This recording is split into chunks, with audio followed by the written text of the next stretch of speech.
Good afternoon. Welcome back to the B&H Virtual Event Space. You're tuned in to Legal Basics 101. And for that, I'd like to welcome lawyer and creative educator Maggie Fisher. Maggie, how you been? Awesome. Thank you so much for having me. Of course. It's been a couple years now, so we kind of got to brush up on the legal aspect of things. I know a lot of creatives get stuck in the creating and they forget about the law part of it, but it's an Yeah. ever-changing landscape. So we have wonderful people like you on to help educate our viewers. So I'm going to turn it over to you, and I will see you in a bit for some Q&A. For those of you joining along, whether you're watching on YouTube, Vimeo, get any of your questions in. Let us know where you're joining from. Let us know what kind of photographer or creative you are. Again, this is going to be for creatives across the board. So Maggie, I'll turn it over to you, and I'll see you in a little bit. Awesome. Thank you so much. First, I just wanted to say thanks so much for having me to B&H. Personally, where I get all of my gear from, so it's always an honor to be here. For everyone that's joining, I applaud you for joining us on this January day.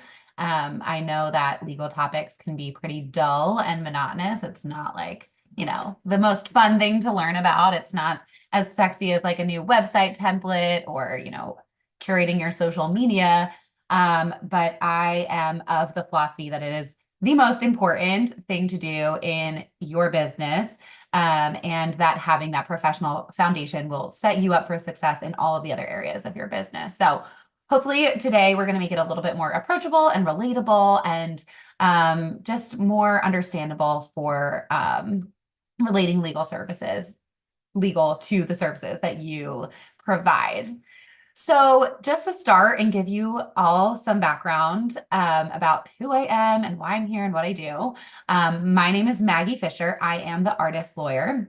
I started the company, The Artist Lawyer, I graduated law school in 2019, passed the bar exam.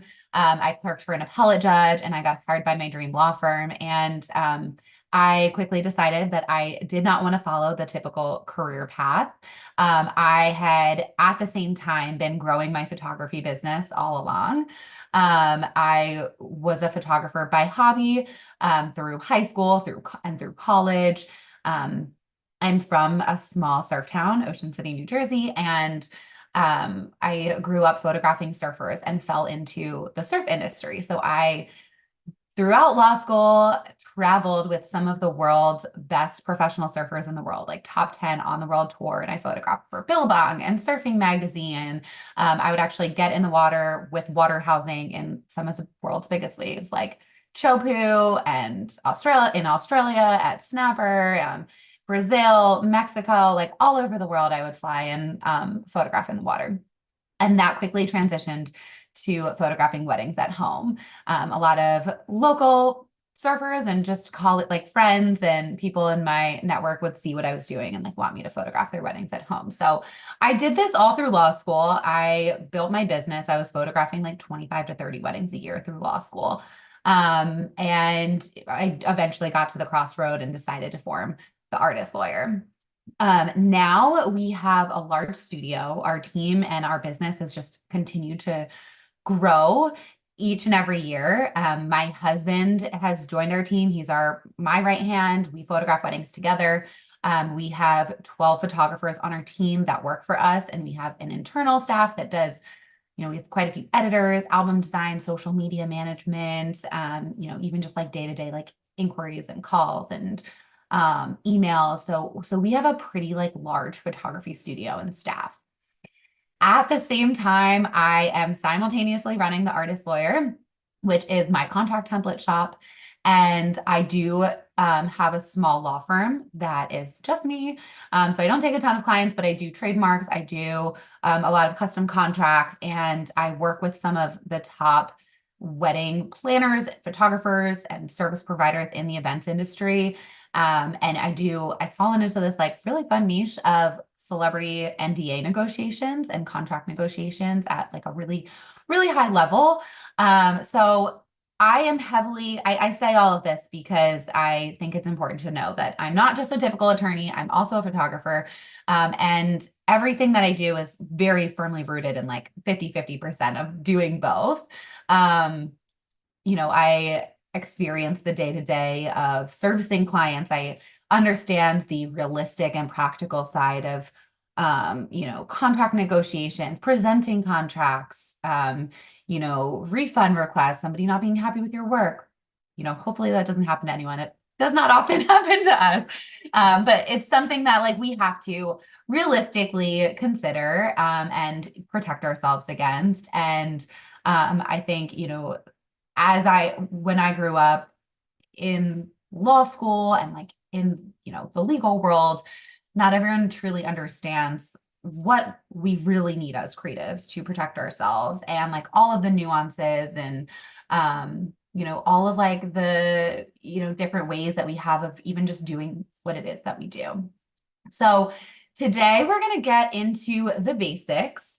I think it's really important to have a really strong foundation in your business. And before we get into like any, niche topics, I always like to make sure, like if I'm working one-on-one with a client, or, if I'm talking to somebody who needs help, like I always like to make sure that the basics and like that foundation is laid in terms of setting up your business as a business. Now, I think a lot of people kind of fall into photography or, their creative business as a hobby. And so it's really, sometimes that line is really blurred and you start getting paid work and you don't, necessarily have all of the logistics set up. But as soon as you start making money from your creative endeavors, I think it's super important to set your business up for success in terms of a firm legal foundation. So the first thing that I'd like to talk about is having a legal entity that is either an LLC. If you work with an accountant, you may elect or like even just hear the words like S Corp, typically, or even sole proprietorship. But most typically, like I will see people elect to form an LLC. This is super important for a number of reasons. So number one, this is going to separate you and your business. And by doing that, you're protecting your personal assets. So you're creating this separate entity that you're operating as, and you're separating all of your personal from that. So your house, your car, your investments. If something happened within the business, like say someone tripped and fell over your camera bag and they came after you, they would be dealing with your business and not your personal. Like that's going to become entirely separate. I think it is also really important as well, just in terms of profit and loss. And once you have that separate LLC or that separate entity, you can then open up a business bank account and run all of your profit and loss through that. It's really important that you maintain that separation and that all of your income is going into that business account, and then your expenses are coming out of that as well. It's going to make it really easy for accounting purposes, but it's also really important for maintaining that separation of personal and business. There's a theory called piercing the corporate veil, which is a whole thing I won't get into right now. But essentially, if you start to like conflict those things and you are one and the same with your business and you're using your business card for personal and vice versa, there really is no separation. So you want to maintain that separation and treat your business like a business and treat personal as personal. So it's going to help you be more organized. It's going to protect your personal assets, help you keep your accounting really clean. And I also just think it looks super professional. So if you're contracting with someone or they're making out a check, and even just, on your website and it has LLC or, it has some professional entity on there, I think you're just going to look a little bit more legit. I always like to preface the conversation around legal entities with the fact that you have to upkeep them yearly. So there's an annual report that you have to file. I recommend putting it in your calendar.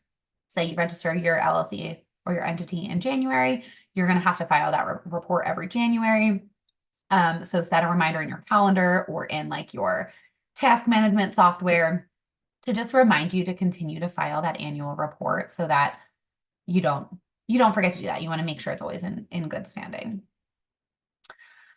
The second most important basic is going to be having insurance, business insurance. So protecting yourself from data breaches, liability, equipment loss, or theft.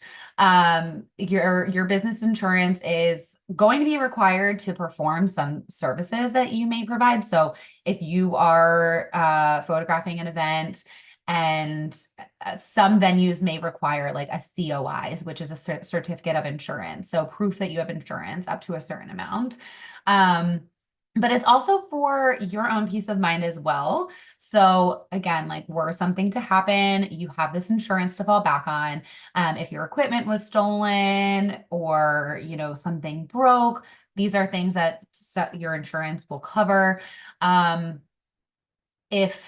I have a real life example that I will share. This is a story from probably 10 years ago now, but the one time that we relied on our insurance, we had a second photographer shoot for us, and it was pretty minimal, like the work that they had done on this event day. But they actually left their memory cards in the car on a hot day, and the files and like the card was corrupt. So even though it wasn't like entirely necessary, like they were a second photographer and I was the main photographer. And I, had everything that I needed in order to deliver to the client. And there was probably like, maybe some group shots or guest photos that would have been nice to have, but it wasn't like entirely essential, in order to like fulfill, what I think was necessary.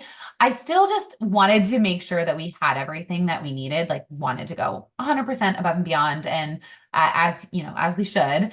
And I decided to send the card out to get recovered.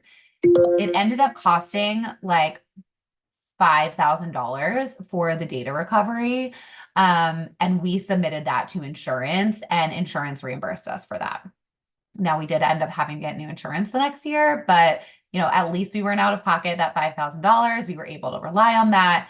And just some food for thought in, especially if you're starting out. And, now of course we have different policies in place and like vetting before we put certain photographers on our team. This was something that happened like literally a decade ago. But just some food for thought for why insurance is important, and different scenarios that it might come in handy for. The third, which I find to be the most important topic to talk about, is contracts. So you've set up your business entity, you have insurance, you're ready to start, really charging for these jobs that you're taking as a creative.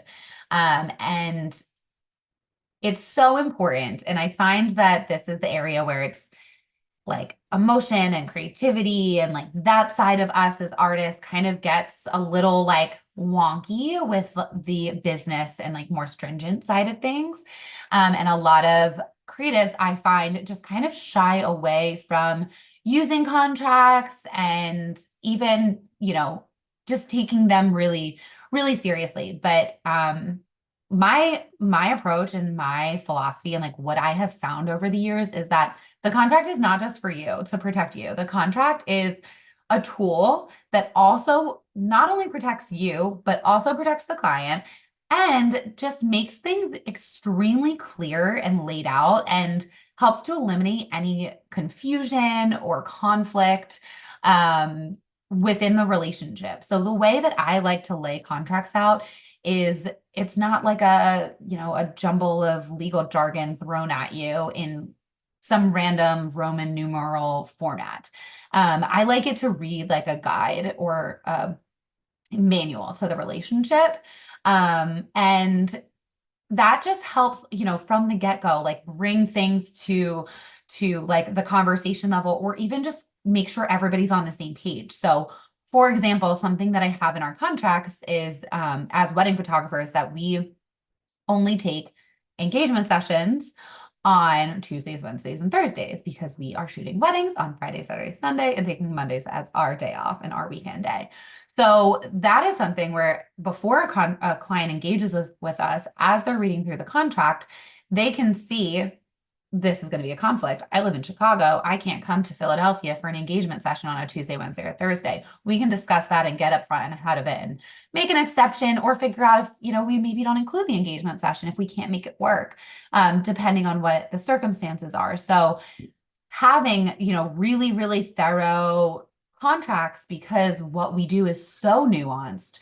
There's so many examples I can think of. I work with hair and makeup artists, interior designers, graphic designers, stationers, wedding planners, florists, on so many different nuanced aspects of their contract. And part of it is like client education and protecting you and, also protecting them. So the biggest mistake that I see when it comes to contract templates is not using a contract, but two, not using a contract that is lawyer drafted and lawyer approved. A lot of people will get their contract templates from like Etsy or from their CRM or from a friend. And it is so important to use a contract. There are so many lawyers out there on the internet, like creative lawyers like me. We have templates for everything on the Artist Lawyer, but there's other people like me that do the same thing. Lawyers are held to a different ethical standard. And in these other contract templates, there's often a lot missing or conflicting terms. And we, I know just like from our practice, like we are constantly updating our contracts, adding in new terms, revising things, just keeping things super fresh and up to date. And that's something that like you're not going to get with, a one-page contract from, Honeybug or, whatever's on there. They're like the bottom line basics. It's not going to be like the best contract for your business. When it comes to your contracts, you're going to want to update them regularly. I think it's just as important to spend time on your contract and reviewing it and revising it yearly as it is to update your portfolio on your website. And I know it's not as fun, but there's some simple things that we can do to make it an easier process. So I always tell my clients or even my friends or colleagues, start a note in your phone of all of the things, like situations that come up over the year that make you want to go and check your contract or like actually go and check it. So like all those scenarios or even like random things that keep you up at night. So, something happens and you're like, oh, what does my contract say? Am I protected? Or, even if it does happen, just keeping a note of all those things. And then at the end of the year, coming to an attorney or even, going through your contract yourself and saying like, do I need to update this? This happened, maybe, if you do some sort of like design, like graphic design, having like a change of scope fee or, what amounts to like a substantial revision versus something that's like included in a round of revisions. So carve out time, keep track of the things that you want to update, but make it like an easy way for you to like jot these things down and kind of like get it off your mind and schedule time in your calendar to like go back and check these things within your contract. Now, as far as things that I look for within contracts, I take a different approach, very different approach than like most attorneys. I'm not like a old school classic attorney. I, was taught in law school to avoid legalese and avoid confusing language. Like no one wants to read anymore, like thou shall and whatever that ancient language is. We can all be done with it. And I take a different approach, like I kind of mentioned before, of being very inclusive of policies and processes and expectations. And I do a lot of restructuring and organization just to make it super friendly and digestible and include all like pertinent information to the contract. Substantively over the years, I feel like there's been a lot of discussion about like rescheduling, cancellation, and force majeure. And I feel like a lot of people have probably spent time on their contracts in nailing down, what their policies are for that.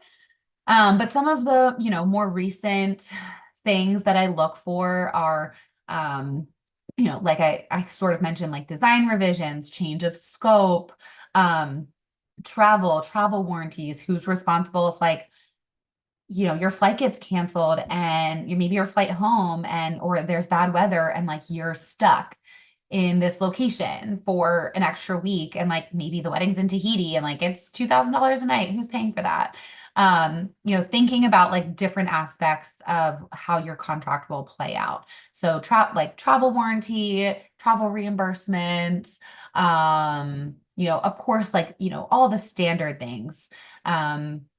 Not a non-waiver clause is something I look for. I always tell my clients, let your contract be the bad guy. So I just had a conversation with a client this morning and, we were going back and forth, like, they said, should our hourly rate be 150 or 300 in the contract? And I said, go 300. No one's going to not book you because it says your hourly rate is 300 versus 150.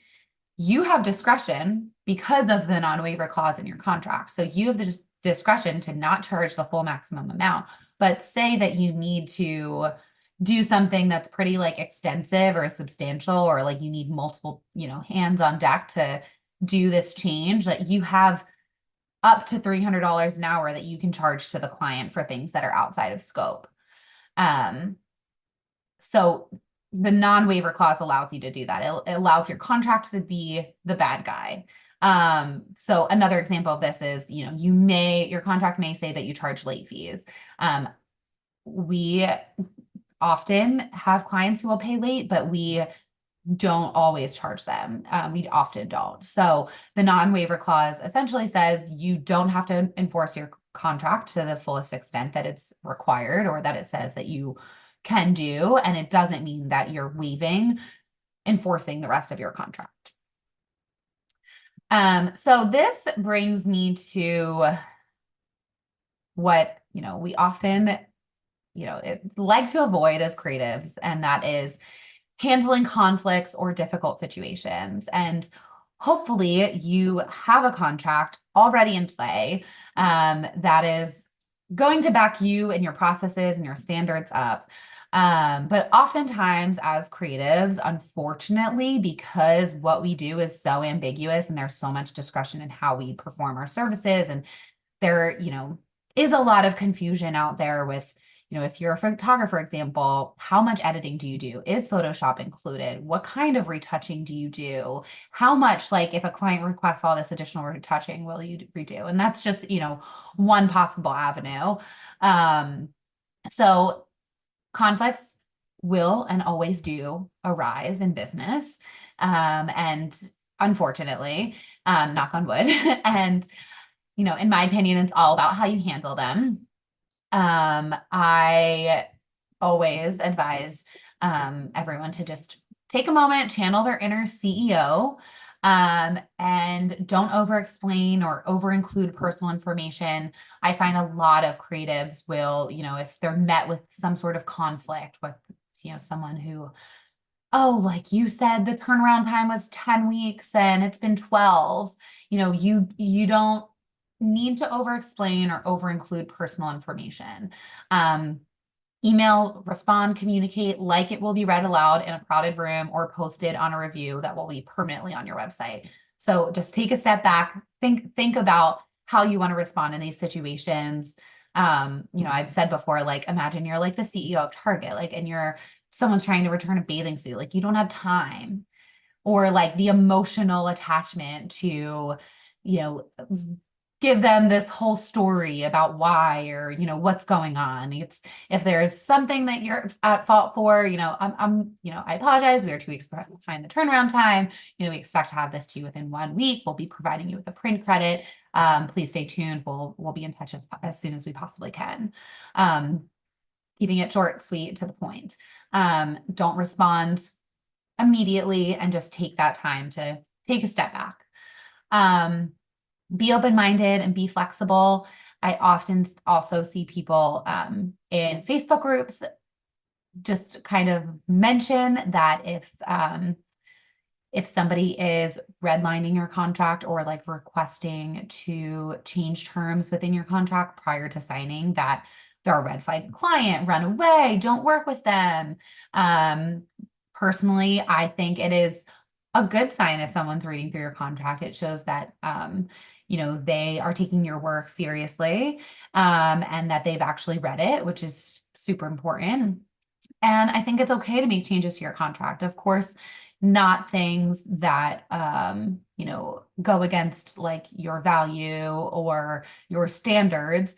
But if someone asks to change the late fee from 7 days to 14 days, it's okay to work with them on these things. And it actually shows that the client had an opportunity to fully discuss and review and make changes to the contract. And so should a conflict come up after signing, there's really no reason, they fully agreed and had a chance to review the rest of the contract, and they can't say, oh, I didn't see that, or I didn't review that. So I think it's sometimes, a really nice thing when everyone can like have a conversation and make changes that really don't impact, what you're comfortable with. So that is a lot. That's a lot of information so far. We've gone over LLCs, we've gone over insurance, we've gone over contracts, and I want to shift gears, and we've gone over conflicts and negotiation. So I want to shift gears a little bit, and talk about preparing for growth as a business. So once you have done, this foundational work, you've set your business up, you have your LLC, you have your insurance, you have your contract, you feel really good, you're ready to like take on the world with all of your clients and your work and your projects. There's a few things I want you to think about when you are preparing for growth. One thing that I see often neglected by creatives is trademark. So just to pull back quickly and give like a quick overview of intellectual property, and IP. There's often a lot of confusion. So I'm going to just quickly clarify the difference between like copyright and trademark.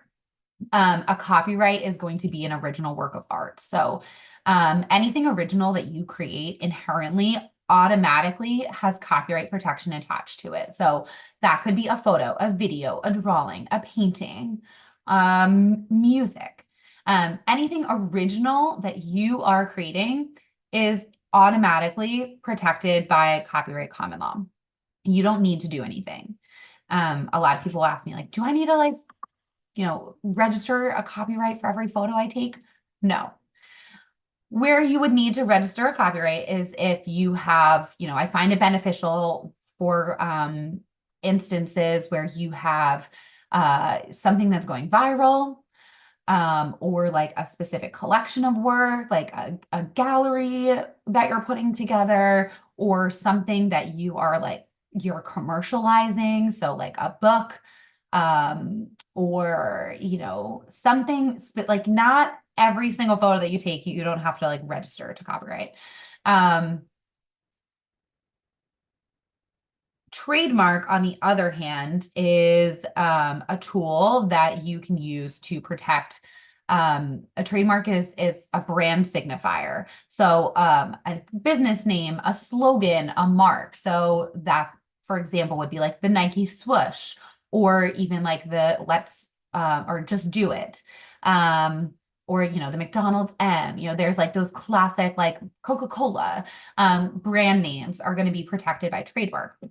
That is something that also has common law rights, but I always encourage clients to register their trademarks with the U.S. Patent and Trademark Office as soon as possible. Trademarks are going to be names that are unique and arbitrary and not necessarily descriptive. So you couldn't trademark Colorado wedding photographer, or something graphic design studio, like something that's like super specific and descriptive and literal, you wouldn't be able to trademark, but something unique. So 365 social media management, something like that. Or for example, our wedding photography company is Magdalene Studios. We have trademarked that. The Artist Lawyer, we have trademarked that. things that are a little bit have more uniqueness to, and require you to like think about what it is, and are a little bit more creative of like a brand name or a slogan, you can trademark.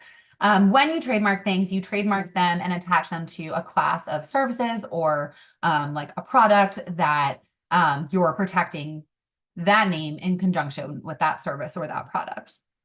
And what happens when you trademark it is essentially you're putting everyone federally on notice that you are using that mark in conjunction with that service or product. And it kind of like freezes and stops anybody from being able to use that in the future. So this is a really beneficial tool, especially if you want to think about like social media like handles and names. It's really important in my opinion. Like I have even trademarked like my name, Magi Fisher. So you can also trademark a name. It's something that I think is not utilized often enough. It's not super expensive. It's like around $1,500 if you work with an attorney. And I always encourage people to work with an attorney because I've seen people mess it up and it's not always easy to, backpedal from that. And a lot of people come to me when it's too late, like somebody else is already using the same name or the same mark. And once they are doing that prior to you registering your trademark, they also have common law rights. So you can't stop them or take away like their right and their ability to use that mark unless you had previously registered a trademark.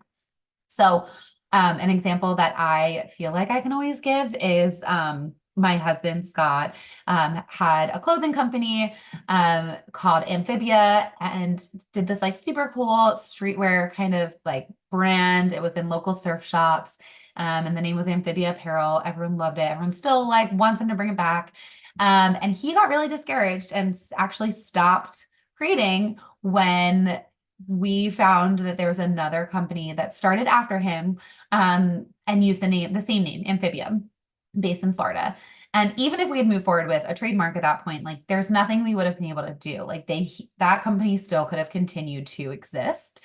And that can be really frustrating and devastating for someone who, has a strong brand name. And a lot of people are like, the greatest, I forget what the saying or the phrase is, like the greatest idea is like the one that like you act on. And just let this be a sign. If you have a unique or an important brand name or slogan or something that you would be devastated if somebody else started using, register it. It's not that expensive. It does take a long time. It can take like 16 months or more. So definitely reach out to an attorney and start that process sooner than later. The other way I like to encourage preparing for growth is considering delegating and teams. So shifting gears away from trademarks a bit and considering outsourcing and hiring and bringing on a team. I think it's something that a lot of creatives don't really also get ahead of. And sometimes they'll just, hire a friend or have a friend come and do this, or have someone else come and do that, or, take those next steps of growth. I think the only way, it's important to delegate. The only way you can expand and grow as a business is by delegating and hiring. And, you can't do it all yourself forever if you really want to grow your business. So you're going to have to consider, whether the person that you're hiring or working with, if they're an independent contractor or if they're going to be an employee, and you're going to want to have a contract with them in writing, and make sure that you are signing this before any work gets done. So in my opinion, this is often overlooked, but the things that you're going to be protecting within this contract and like from the outset is, again, similar to like a client relationship, setting everything up super transparently. So pay rates, pay timing, overtime, travel, what the pay and responsibilities look like. But beyond that, confidentiality, confidential information, trade secrets, processes, presets, whatever that might be. non-solicitation. So like retaining, your clients are your clients and they can't then try to solicit clients over to like their personal business. These are all, going to be super, super important considerations as you expand and like begin to hire or take on a team. You're also going to want to look at your client contract and make sure that that is in alignment with you hiring or like expanding. So if you're bringing like a second shooter or you have an associate or you have like an associate designer or someone else that's like involved in the project, you're going to want to check with your client contract and make sure that that's in line.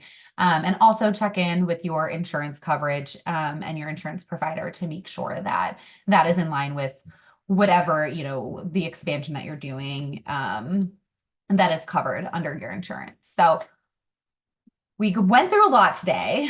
We're going to do a wrap up because I want to leave enough time for Q&A. I hope that this is super helpful for everybody.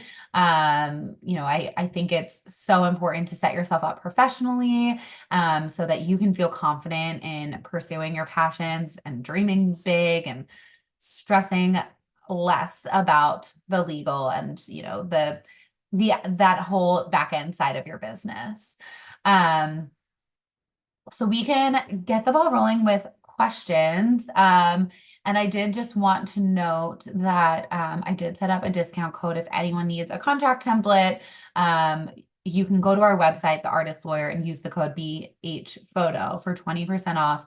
And we also have tons of free resources on there as well. So I have free email templates and like a legal checklist for your business, all kinds of free information on there.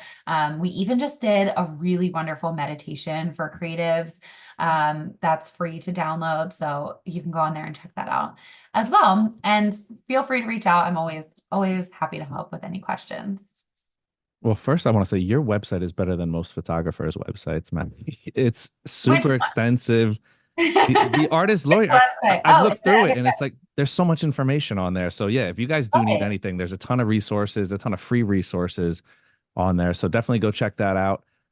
We'll dive into the questions, and if you guys do have any questions, feel free to get them in now. But I know you did talk about the LLC versus sole proprietorship thing. I want to spin the question because we did have a question on LLC or Yeah. sole proprietorship, and I know everything you hear is always LLC because you're not putting your own personal self at risk. Mhm. Is there a situation, or who would a sole proprietorship be right for? Hmm. Um, I, you know, from a legal perspective, that's probably going to come down to like accounting and like an accountant question. I know that like for our accountant or like accounting purposes for years, things were just like run through me as a sole proprietor, but we are set up as an LLC. Um, an LLC is going to be what gives you that separate legal entity and that limited liability from that's separating you personally. So in terms of legal, that is like what I would encourage someone to set up a separate legal entity, no matter what that is, to separate themselves out. And then a lot of times I think that, which option you choose is going to come down to like the business, the scale, and like the accounting side of things. So I would definitely encourage you to like meet with a lawyer and an accountant individually, just based on like the scale of the services you're providing and like what type of services or product you have. Yeah, I figured it's probably a case by case thing, and there's a Yeah. lot of nuances involved. And I think that comes into play a lot more when you look at the weekend warriors, the people who are just getting in, the people that have a full-time job, but then they're taking paid jobs on the side where it's like, okay, I'm not full-time, but I still am taking paid work. Do I have to jump to an LLC if I'm just taking a gig here or there? Or is that probably where more people would run into that issue? Yeah, I think a lot of people don't take, doing like a little bit here and a little bit there seriously as like, we have a full-blown business, but once you're making money and you have an income coming in and you're taking on these projects, like you have to treat it as a business, in my opinion, because anything could happen at any one of these jobs. And things just start to snowball really quickly. So the sooner you can set everything up, just making it super legit, the better. Yeah. And especially in this day and age where things go viral overnight, it's like they just had there was a couple that popped up and had a pop-up wedding at a coffee shop. I forget where it was, but it just happened. And they had a pop-up wedding at a coffee shop. And it's a whole big thing now because they don't want to pay what the coffee shop normally charges. They shut down the business, they blocked everything off. Mm, And now, questions are coming in. Well, is the wedding photographer should know this because the wedding photographer deals with legal contracts and all of that. So now are they going to get involved? And it's a whole big legal mess. So I think, it is a great point where you don't think you need it until you need it. And that a lot of times it's already too late by the time you need right. to have it. Right. And I think a lot of people learn that lesson. Like there's, a friend hires them to do something and then there's some ambiguity. I mean, I just had this recently. I take on like coaching clients as well. And I had someone yesterday who said they did a trade with someone and someone helped them with something in their house and they did a photo shoot for the other person and they got a scathing email from the person's wife that said, this isn't, what I expected and you didn't do this style or this. And, I think it can be really discouraging as a creative and you're setting yourself up for success if it's okay if you want to trade, but at least having a contract and policies and, in terms of like photography style or design style, you've acknowledged and, inspected our website and understand the style of services that we provide. That way someone can't come back and complain and say like, I thought you would do light and bright and airy for me and I'm a dark and moody photographer. And I think it just helps eliminate a lot of that headache. Yeah, it's always your friends or the really nice people that you never Yeah. see often. Sonia was asking about the best company to get insurance through. Do you have any Yeah. recommendations for that, or is there anything that should be on people's radar as far as what to look for when selecting an insurance company? Yeah. So I personally opted to work with a local insurance provider because we have many businesses. That's always, if you have someone like everyone, like if you go on Facebook and post, everyone has a friend from high school that's an insurance provider. It's just a thing. I don't know why. So that's always nice to have like a direct contact as an option and to be able to ask them questions and make sure like what you are actually doing is like the scope of what you want covered is covered. Like for example, we have a photo booth company and we have a Volkswagen like camper. It's not a Volkswagen, it's like a vintage camper that you can trail behind and park and go inside for the photo booth. And so we had so many questions in terms of insurance liability, like what if somebody else trails that? What if it's our car? What if it's a contractor's car? What if something happens on the highway? What if something happens when it's parked in front of our house? What if something happens at the venue and it rolls? Like there's whose insurance and what insurance do we need? So it's nice to have someone ask those questions too. But I do know for photographers, I think it's called Hartford, like for photographers, business, yeah, the Hartford, and then the Professional Photographer Association, what is it, PPA? Mhm. I think they have some like really, really baseline insurance policy for being a Interesting. part of it that I've heard. But I'm sure if you like Google photography insurance, let's see, there's another one that I feel like I'm not remembering. I think it's the Hartford. The Hartford is and PPA. Yeah, the And Hartford is usually they have a pretty good reputation, and this is one of the few times I will recommend people go into like a Facebook group. You can go in there and you can get a million recommendations for insurance companies, and you'll hear horror stories, you'll hear good reviews, everything, and it yeah, kind of gives you all the information you'll want. that's Now we great. now Yeah. we do have a question from James joining us on Vimeo asking about the corporate veil. Would your LLC need to buy your existing camera equipment? Hmm. Good question. Um, okay, so what James is asking about piercing the corporate veil is like a theory or I don't know. It's something within you know LLCs and corporations where you're conflicting like personal with your separate business entity, and the two are so one and the same, and so like conflicted and tied into each other that you essentially pierce the corporate veil of protection and no longer have a separation between you and the business. So what James is asking is if you personally bought your camera equipment and then you create an LLC, does your LLC need to buy it? I don't like that's not going to be enough, like in my opinion, to like pierce the corporate veil. You would just you're at that point, like your business, you would list your equipment out, like typically like serial numbers and value and all of that, and send it to your insurance.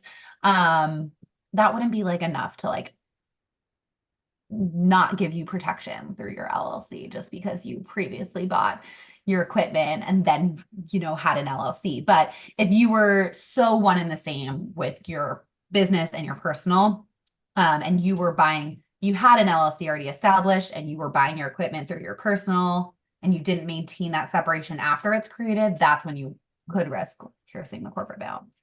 It's kind of really out. My head hurts. Sorry. All no, all the legal stuff. That's why we have people like you to address stuff like this, because there's stuff you don't think about until someone Something asks a else. question or until something comes up and you have Yeah, a letter. You get a letter from it. It's from someone else's attorney. it makes Um, my head hurt too. well, I'm glad it makes your head hurt too, because But I thought it was just me that's like, man, maybe it's just because I don't understand the new. And then gear. You don't really think of gear. You think of everything else, but then you don't think of the gear aspect of it. yeah. Thank you, IRS, for making us think about that all the time. Michelle joining us on YouTube. If you start with a sole proprietor, can you change to an LLC later? Is there any legality as far as when you can switch over? Is there like any So, periods or um, no, you can change your entity status. It's gonna vary state by state. But no, like you can switch to an LLC or an S corp, or you can close one entity and open up another. And especially like oftentimes people will move from different states and move their entity. So there's like fluidity with that. how does that work? I mean, especially in like the tri-state area, you have people that are potentially doing work in 4 or 5 different states. If you have New York, New Jersey, Connecticut, Pennsylvania, Delaware, Massachusetts. Mhm. Is there anything that you have to worry about legally across states that you might not be covered in one state that you're covered in another state, or is it pretty much across the board you're covered? Um, it more so like comes down to taxes and um like the thing to be more cautious of is like, for example, we are close to Philly, and so where you're rendering the services, like we're based in New Jersey, our offices are based in New Jersey. We're doing our editing and like all of the communications and a lot of the work like within New Jersey. And this is more of like an accountant question. But then you're traveling to a different state to render the services. And then it's, a matter of like who do you owe taxes to? And then some places have like city tax. And so if you have like a commercial van or like markings on your car that are your business or brand name and you're in a certain city all the time, like then you could start to be liable for city taxes. Definitely like more of an accountant question. That's a whole nother diving into accounting for photographers is Ugh, a black hole. Yeah. yeah. All right. Well, it looks like we got all the questions done. We ended on a nice note there, just leaving that accounting thing hanging out there. Yeah. We'll have to Get bring it. on yeah, we'll bring on an accountant one day for everybody, and there you guys can get all your accounting questions in. I know a lot of stuff. It seems ambiguous as far as what is accounting and what you need to speak with an attorney about, and I kind of fell into that trap too. I thought there's a lot of stuff that, hey, if you're a lawyer, you can handle all this, but there's a lot of stuff that is specifically accounting related. So, Maggie, I want to thank you for joining us. We'll have to get you back on, and maybe we'll dial down into the details Yeah. of the niches and I went over a lot. I'm sure it would make your head spin. Do it all at once. So definitely. we This can is when you got to watch like 2, 3 times. Yeah, it's all there. All the information you need is there. But we can always dive more into trademarks, contracts, any of that stuff. Definitely. Well, huge thank you to you, Maggie, for joining us and to all of our viewers out there. Again, we did drop that code in there, so check out the link. Definitely make use of that 20% off their code and look for Maggie in the near future here on the B&H event space. That's all we have for you now. Huge thank you to Maggie for making this happen. To all of our viewers out there, we'll catch you on next time. Thanks for having me. Thank you.